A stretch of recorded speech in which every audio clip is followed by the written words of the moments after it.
পুঁজিবাজারের সার্বিক পরিস্থিতি সহ অর্থনৈতিক বিষয় নিয়ে Bangladesh securities and exchange commission BSEC সঙ্গে বৈঠক করেছেন বিশ্বব্যাংকের প্রতিনিধি দল।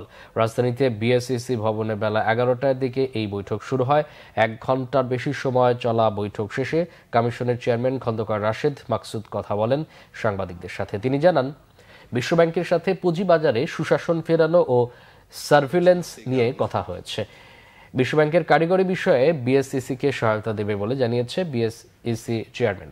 2012 সালে সফটওয়্যার দিয়ে পুঁজিবাজার চলছে, তাই এটি উন্নয়নে বিশ্বব্যাংকের সাথে কথা হয়েছে বলেও জানান কমিশন চেয়ারম্যান খন্দকার রাশেদ মাকসুদ। নিয়ে কথা বলেছি কি এরিয়াতে আমরা টেকনিক্যাল অ্যাসিস্ট্যান্স পেতে পারি সে সমস্ত ব্যাপার নিয়ে কথা বলেছি। তো আমরা ফার্স্টে সার্ভেলেন্সের উপরে জোর দিয়েছি। সার্ভেলেন্স টিম যেটা আছে সেটাকে কিভাবে আমরা আরো উন্নত করতে পারি সেটা দিয়ে কথা বলেছি।